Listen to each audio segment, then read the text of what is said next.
Hello students, আমি তোমাদের দাদা, তোমাদের স্যার, তোমাদের mentor Pappu Sarkar. Welcome to your channel physics it's your family.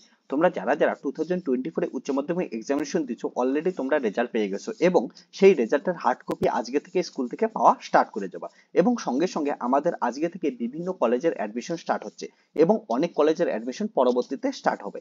এবং তার মধ্যে এখন অব্দি ওয়েস্ট বেঙ্গলের মধ্যে প্রেসিডেন্সি ইউনিভার্সিটি অ্যাডমিশন স্টার্ট হয়ে গেছে এবং তাছাড়াও কলকাতা ইউনিভার্সিটির আন্ডারে থাকা কিছু কিছু মাইনরিটি কলেজগুলো আছে, সেগুলোর কিন্তু অ্যাডমিশন স্টার্ট হচ্ছে। তার মধ্যে কলকাতা ইউনিভার্সিটির আন্ডারে থাকা অন্যতম একটা কলেজ স্কটিশ চার্চ কলেজ, যার ন্যাক দ্বারা গ্রেড এ গ্রেড প্রাপ্ত একটা কলেজ। এই কলেজ একটা জানো, তোমরা সবাই জানো, কলকাতার ইউনিভার্সিটির আন্ডারে থাকা একটা অন্যতম কলেজ। এই কলেজে অ্যাডমিশন স্টার্ট হচ্ছে। তার আগে বলে রাখি যে এইবার কিন্তু পুরা ওয়েস্ট বেঙ্গলের বেশিরভাগ কলেজগুলো একটা ওয়েবসাইটের মাধ্যমে অ্যাডমিশন হতে পারে, এটা নিয়ে এখনো আলোচনা চলতেছে। তবে হ্যাঁ, কিছু কিছু কলেজ আছে যেগুলা কলেজ কি হবে, নিজেদের মতো করে অ্যাডমিশন নেবে। তার মধ্যে একটা কলেজ স্কটিশ চার্চ কলেজ। তাছাড়াও বিভিন্ন অটোনমাস ইউনিভার্সিটি গুলা যেমন আছে Jadavpur university, Visva Bharati university, Rabindra Bharati university, presidency university, এই সমস্ত অটোনমাস ইউনিভার্সিটি গুলা তারা নিজেদের মতো করে অ্যাডমিশন নেবে। ওকে, তাহলে আজকে আমরা দেখি এই ভিডিওতে স্কটিশ চার্চ কলেজের অ্যাডমিশন সংক্রান্ত অফিসিয়াল নোটিশ দেখি। অফিসিয়াল নোটিশ দেখার জন্য তোমরা এখানে চলে আসো। কোথা থেকে দেখতে পাবা, কত টাকা ফিস পেমেন্ট করতে লাগবে, কেমন করে ফিল আপ করতে লাগবে, এলিজিবিলিটি ক্রাইটেরিয়া কি থাকবে, কি কোন নাম্বারের ভিত্তিতে তোমাদের অ্যাডমিশন হবে, সমস্ত কিছু ডিটেলস এখানে আলোচনা করব। পার্স কোর্স কি থাকতেছে, অনার্স কোর্স কি থাকতেছে, সমস্ত কিছু পাবা। তার জন্য ভিডিওটা একটু বড় হবে, লাস্ট অব্দি দেখো, তোমাদের সমস্ত ডিটেলস ইনফরমেশন এই ভিডিওর মধ্যে, একটা ভিডিওর মধ্যে কমপ্লিট হয়ে যাবে। সো এখানে যদি দেখতে পাচ্ছ ইউজি অ্যাডমিশন 2024, এটা ক্লিক করার সঙ্গে সঙ্গে তোমরা এখান থেকে দেখতে পারো নোটিশ চলে আসছে, অফিসিয়াল নোটিশ। অফিসিয়াল নোটিশে ভিউ করলে তোমরা দেখতে পাচ্ছ যে এনআইআরএফ র্যাঙ্কিং 2023-তে 100-র মধ্যে ছিল স্কটিশ চার্চ কলেজ, যেটা একটা ক্রিশ্চিয়ান মাইনরিটি ইনস্টিটিউট। এখানে কিন্তু ক্রিশ্চিয়ান ছাড়াও অনেক সবাই তোমরা অ্যাডমিশন নিতে পাবা, এটা নিয়ে কোনো চাপ নাই। তবে হ্যাঁ, তোমাদের ইংলিশ থাকা কিন্তু বাধ্যতামূলক, তোমাদের 100 নাম্বারের ইংলিশ পরীক্ষা দেওয়া বাধ্যতামূলক, তাহলেই তোমরা এখানে পড়াশোনা করতে পাবা। এখানে BA, BSc, BCom, BA, honours course এবং পাস কোর্স অর্থাৎ মাল্টি ডিসিপ্লিনারি কোর্স করানো হয়। এখানে কিন্তু ন্যাশনাল এডুকেশন পলিসি 2020 অনুযায়ী এখানে পড়াশোনা করা হয়, অর্থাৎ তোমরা 4 বছরের অনার্স কোর্স করতে পারো বা 3 বছরের pass course, that is multi disciplinary course করতে পারো। হ্যাঁ, তার মধ্যে যদি কেউ এমন হও যে এখন তোমরা অনার্স কোর্সে অ্যাডমিশন নিচ্ছো, 4 বছরের জন্য অনার্স কোর্সে অ্যাডমিশন নিচ্ছো, অ্যাডমিশন নেওয়ার পর তোমরা 3 বছরের পর কোনো কারণে তোমরা পড়াশোনা আর করতে চাও না, তাহলে তোমাদের 3 বছরেই কিন্তু পাস কোর্সের সার্টিফিকেট দেওয়া হবে। এবং তোমরা আজকে 2024-এ অ্যাডমিশন হলে 2024 থেকে 7 বছরের মধ্যে পরবর্তী যে কোনো সময় এসে আবার তোমরা স্কটিশ চার্চ কলেজে অ্যাডমিশন নেওয়ার পর তোমরা কিন্তু অনার্স কোর্স কমপ্লিট করতে পারো। হ্যাঁ, তোমরা 7 বছর টাইম পাচ্ছ।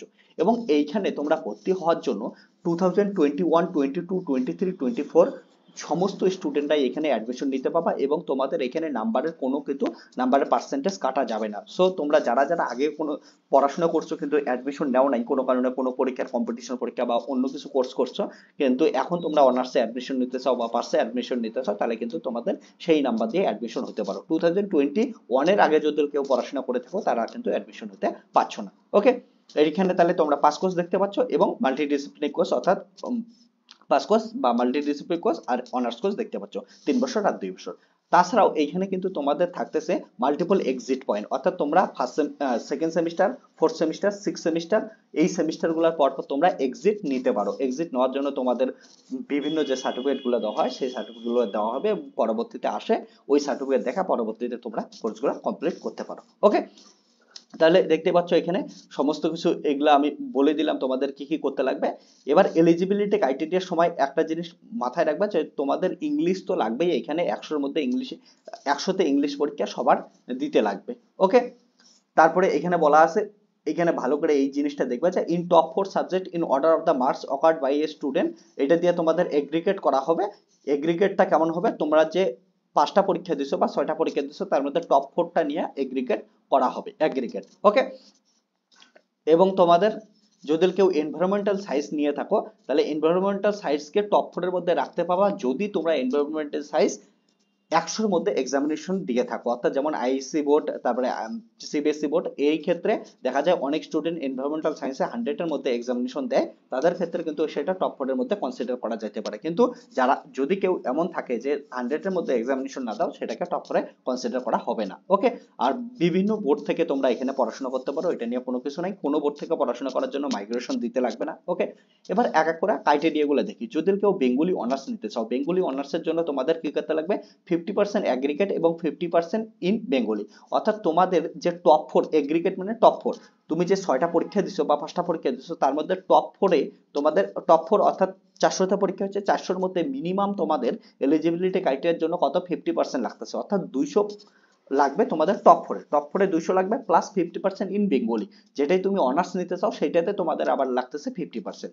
এবং এটার যে মেরিট লিস্ট পাবলিশ হবে কেমন করে, মেরিট লিস্ট পাবলিশের সময় মনে রাখবে এটা তো কোনো এন্ট্রান্স এক্সামিনেশন হবে না, তোমরা 12-এ যে স্কোর করছো, যে মার্কস পাইছো, সেটার ভিত্তিতে এখানে মেরিট লিস্ট পাবলিশ হবে। এবং মেরিট লিস্টের ক্ষেত্রে কি হবে, তোমার যে এগ্রিগেটটা থাকতেছে, এগ্রিগেট প্লাস হচ্ছে পার্সেন্টেজ মার্কস ইন বেঙ্গলি হবে, অর্থাৎ এগ্রিগেটে যেটা পাচ্ছ, এগ্রিগেটে সাপোজ 400-র মধ্যে 300 পাইছো, তাহলে 300 প্লাস তোমাদের বেঙ্গলি অনার্স নিতেছো, তাহলে বেঙ্গলি অনার্সে সাপোজ তুমি 90 পাইছো, তাহলে 300 প্লাস 90 এই দুটো মিলে তোমাদের কি হবে, ইন্ডেক্সটা তৈরি হবে, এই ইন্ডেক্সের ভিত্তি করে মেরিট লিস্ট পাবলিশ হবে। ওকে, এমন কিন্তু প্রতিটার ক্ষেত্রে আলাদা আলাদা হিসাবে হতে পারে, তোমরা এখান থেকে হিসাবগুলো দেখে নিও। আমি দুই একটা বলে দিচ্ছি, যেমন ইংলিশ, তুমি যদি ইংলিশ অনার্স নিয়ে পড়াশোনা করতে চাও, তাহলে তোমাদের 60% ইন এগ্রিগেটে পেতে লাগবে।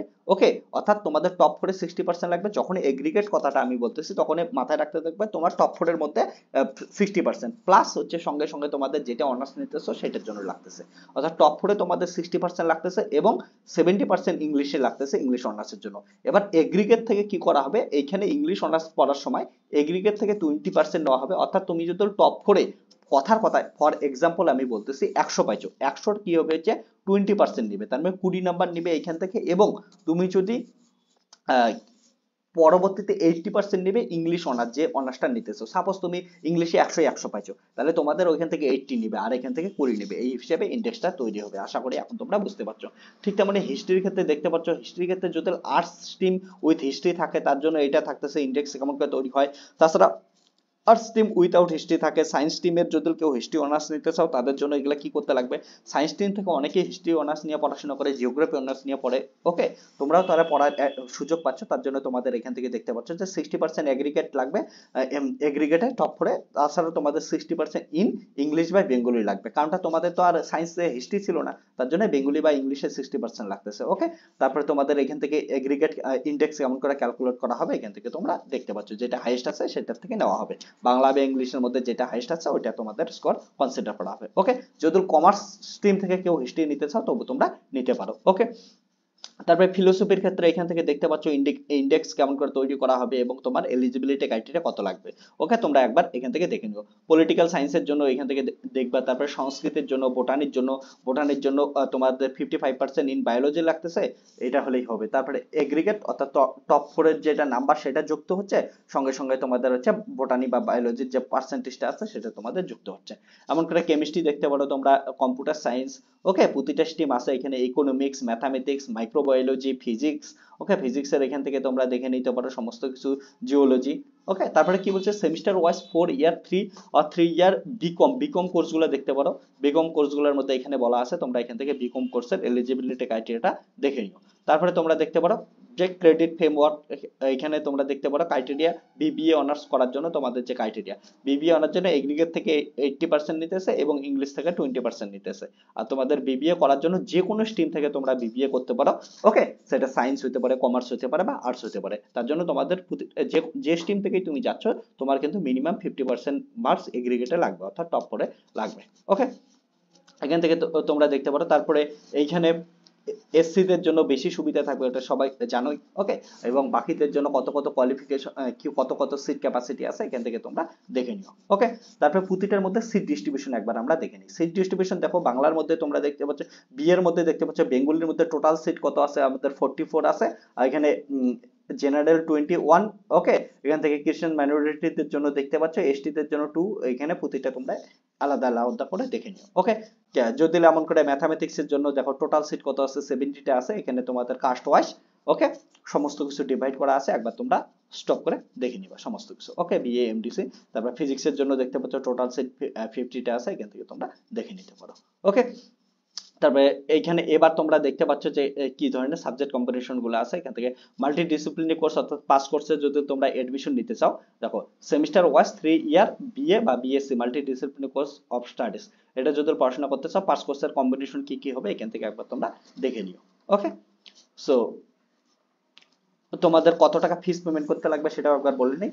যদি তোমরা কেউ বেঙ্গলি অনার্স পড়ো, ওকে, মেজরে তোমাদের বেঙ্গলি থাকে অর্থাৎ বেঙ্গলি অনার্স নাও, এবং মাইনরে সাবজেক্ট কম্বিনেশনের জন্য তুমি হিস্ট্রি রাখো, হিস্ট্রি রাখলে তোমাকে 12,826 টাকা দিতে লাগতেছে। এবার যদি অন্য হচ্ছে বেঙ্গলির সাথে ইকোনমিক্স রাখো তাহলে 12,826 টাকা, এমন করে দেখতে পাচ্ছ যে কোনটার সাথে কত লাগবে। ইংলিশের জন্য এত টাকা ফিস পেমেন্ট করতে লাগবে, হিস্ট্রির জন্য, ফিলোসফির জন্য, প্রতিটার জন্য আলাদা করে দেখে নিও। পলিটিক্যাল সায়েন্স, সংস্কৃত, এমন করে তোমরা এখান থেকে বোটানির জন্য কত দিতে লাগতেছে এখান থেকে, বোটানির সঙ্গে যদি কেমিস্ট্রি থাকে তাহলে 20,954 টাকা, আবার তোমাদের যদি মাইক্রোবায়োলজি থাকে তাহলে 21,000 সামথিং। ওকে, এক্সট্রা আলাদা আলাদা তোমাদের টাকা দিতে লাগতেছে। ফিজিক্স যদি নাও, ফিজিক্সের সাথে ফিজিক্স মেজরে থাকবে অর্থাৎ ফিজিক্স অনার্স, সঙ্গে সঙ্গে যদি কম্পিউটার সায়েন্স নাও ফার্স্ট সেমিস্টারে তাহলে তোমাদের হচ্ছে 23,131 টাকা দিতে লাগতেছে। আর যদি স্ট্যাটিস্টিক্স নাও ফিজিক্সের সঙ্গে তাহলে 20,416 টাকা দিতে লাগতেছে। এখান থেকে প্রতিটার উপর ডিপেন্ড করতেছে। ওকে, বিবিএ এর জন্য কোর্স ফি এখানে দেখতে পাচ্ছ। ওকে, তারপরে ব্যাচেলর অফ কমার্সের জন্য, বিকম এর জন্য দেখতে পাচ্ছ। এখান থেকে তোমরা তাহলে দেখে নিও কত কত ফিস আছে, এখানে সমস্ত কিছু ফিস বলা আছে, এখান থেকে তোমরা দেখে নিও।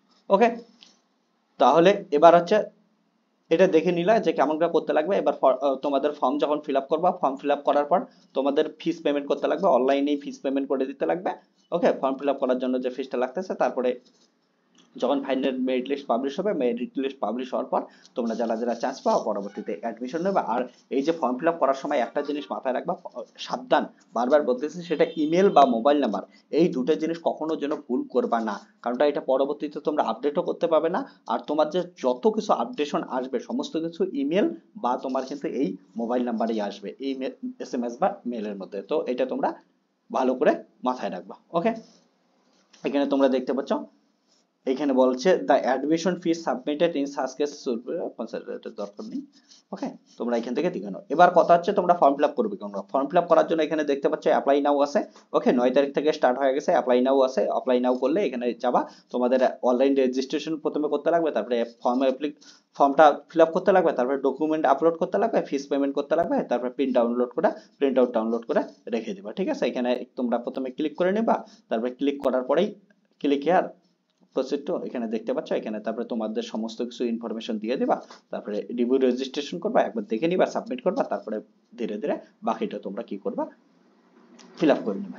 ওকে, সো এটা ছিল স্কটিশ চার্চ কলেজে যে অ্যাডমিশন শুরু হয়ে গেছে সেটার আপডেট। এমনই এই চ্যানেলে সমস্ত ইউনিভার্সিটি, সমস্ত কলেজের আপডেট সংক্রান্ত জিনিস চলেই আসবে। এবং সঙ্গে সঙ্গে বলে রেখি, যারা যে কলেজেই তোমরা এখন অ্যাডমিশন নিচ্ছ, পরবর্তীতে যদি আইআইটি জ্যামের জন্য ফিজিক্সে অ্যাডমিশন নাও, ফিজিক্স অনার্সের জন্য অ্যাডমিশন নাও, বা কোনো একটা অনার্স নিলে যেখানে ফিজিক্স পার্টস কোর্স পড়ানো হয় মাইনর হিসাবে, সেখানে তোমরা কি করতে পারো, ফিজিক্সি চ্যানেলে জয়েন করতে পারো, ফিজিক্সি পেইড বেসে জয়েন করতে পারো। ফিজিক্সে খুব ইন্টারেস্টিং ভাবে সহজভাবে পড়ানো হয়, তোমরা জয়েন করতে পারো, তোমাদের বন্ধুদের সঙ্গে শেয়ার করতে পারো। ওকে, তোমরা ফিজিক্সের ডেমো লেকচার গুলো চেক করতে পারো এবং সমস্ত এডমিশন আপডেট এখানে পাবা। তার জন্য চ্যানেলটাকে সাবস্ক্রাইব করে রাখতে পারো। Tata, bye bye, take care, দেখা হচ্ছে নেক্সট ভিডিওতে। এতক্ষণ তোমরা ভালো থাকো, বাই বাই।